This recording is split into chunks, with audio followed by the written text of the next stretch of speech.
Bienvenidos, mi nombre es Fabián Ortiz, soy estudiante de la Escuela Superior Politécnica de Chimborazo, de la carrera de Electrónica y Automatización. En esta ocasión, para la asignatura de Electrónica de Potencia 1, voy a presentar el comportamiento y las características eléctricas de un semiconductor tipo PN, o también llamado juntura PN. Para ello nos ayudaremos del software en línea llamado NanoU, el cual podemos observar. En este software podemos observar características importantes como la corriente total del sistema, el potencial eléctrico, el campo eléctrico. Así también podremos modificar las densidades de los portadores, ya sea para un tipo P o para un tipo N. Si es para un tipo P, inyectamos átomos de mayor valencia al semiconductor, dándonos como resultado una mayor cantidad de huecos. De lo contrario, si inyectamos átomos de menor valencia, tendremos más electrones libres en la estructura.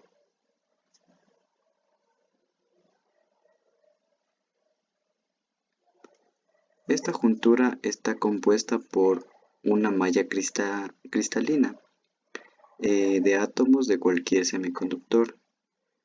Para este caso vamos a utilizar el semiconductor de silicio, que es comúnmente utilizado para la electrónica. Así también vamos a simular que sea para un tipo N o sea para un tipo P, vamos a inyectar átomos de fósforo. Para realizar el dopaje del mismo, es necesario inyectar átomos de un semiconductor diferente. Como ya les había mencionado, vamos a inyectar átomos de fósforo, para así lograr que se formen los semiconductores tipo PN. Los semiconductores, como su nombre lo dice, pueden conducir o no electricidad, pero tienen varias características, como por ejemplo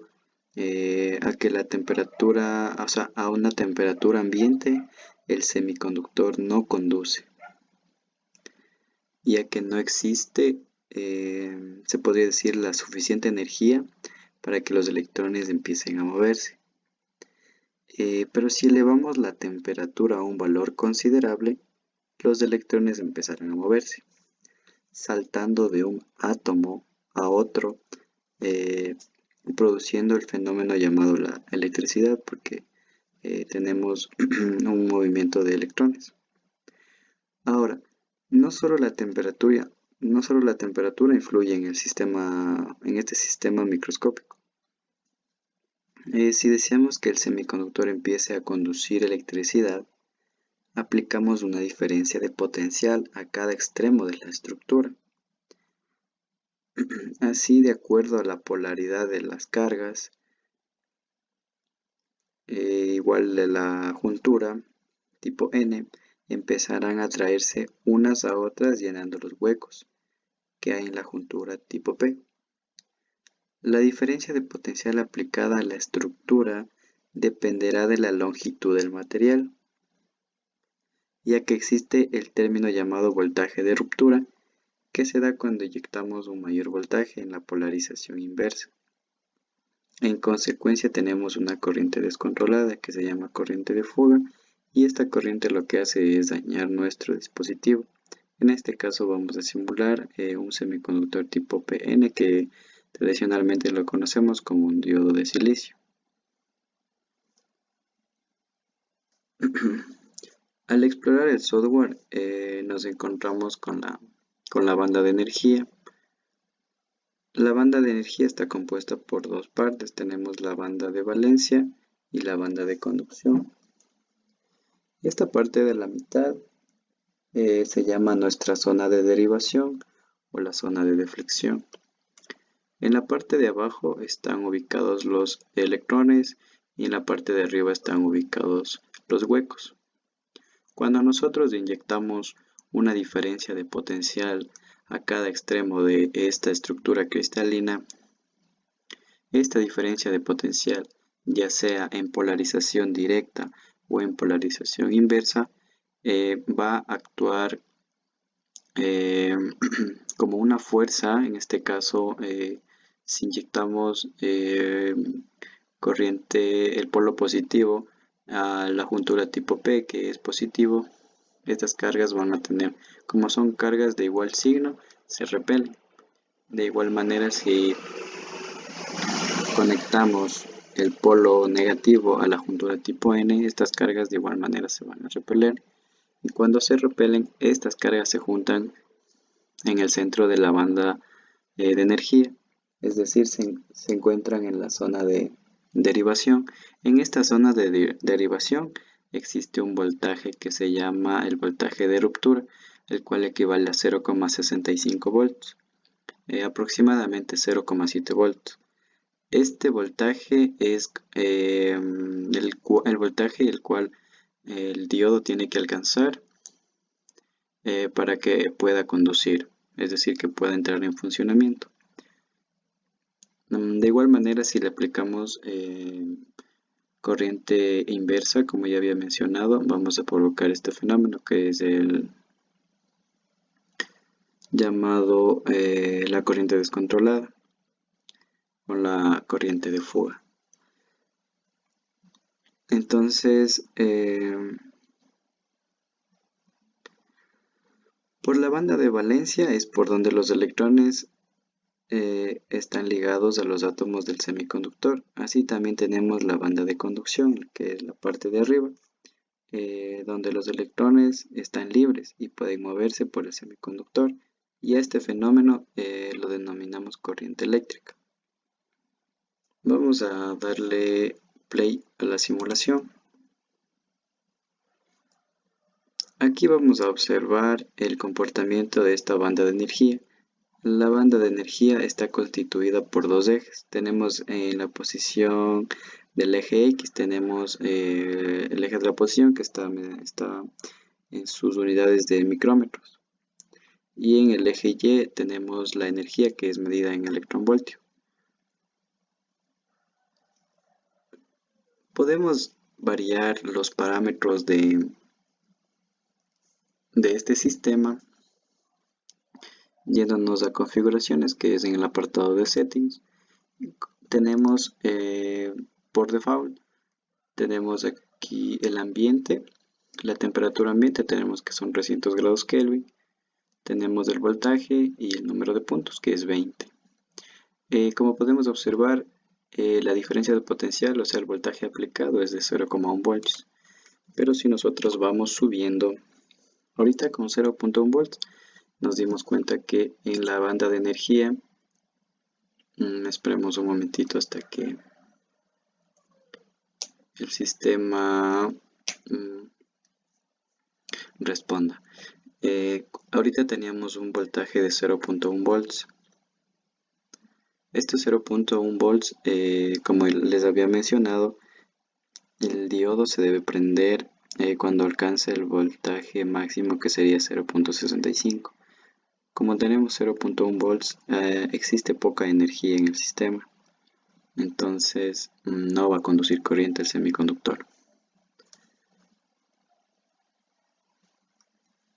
Entonces nos vamos nuevamente a configuraciones y ahorita tenemos un voltaje, una diferencia de potencial de 0, pero si le ponemos un voltaje de 10 volts que sobrepasa los 6,5 volts, que es el voltaje de ruptura en el diodo semiconductor, y nos vamos nuevamente a la banda de energía,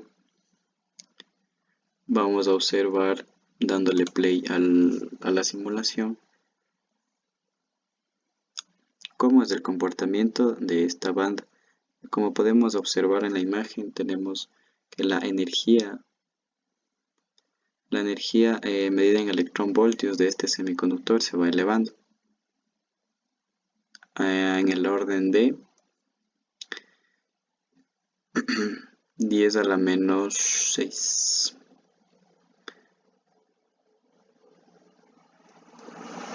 Entonces, como conclusión, tenemos que si aplicamos una mayor diferencia de potencial, vamos a tener por ende mayor energía.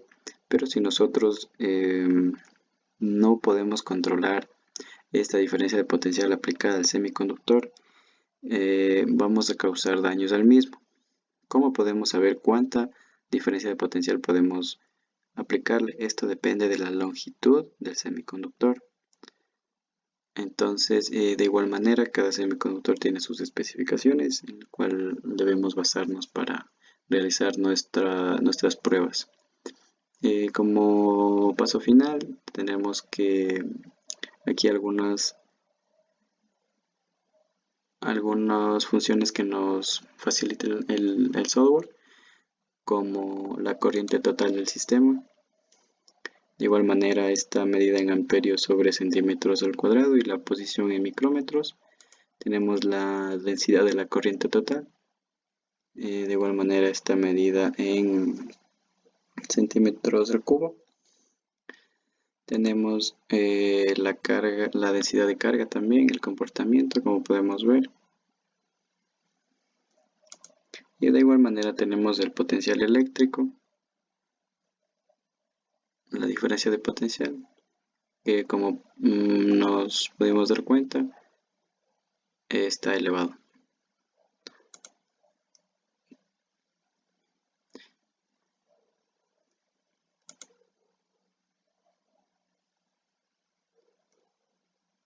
Entonces, también podemos cambiar lo que es el material. También podemos cambiar lo que si queremos nosotros más huecos o más electrones. En este caso vamos a probar con los electrones. Una mayor cantidad de electrones vamos a poner del orden de 3 a la 10. 3 a la 10. Entonces nos vamos a la banda de energía y vamos a ver cuál es el comportamiento.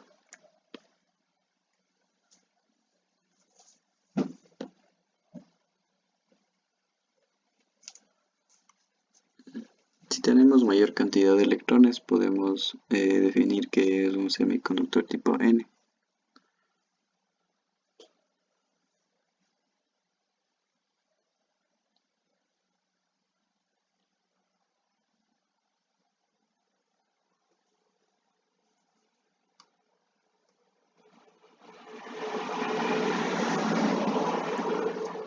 Entonces le damos a correr y vemos como la banda de conducción es un poco más uniforme que la anterior que habíamos mostrado. De igual manera tenemos el mismo voltaje, va subiendo, pero en este caso tendremos mayor cantidad de electrones aplicada al mismo voltaje. Eso sería todo, muchas gracias.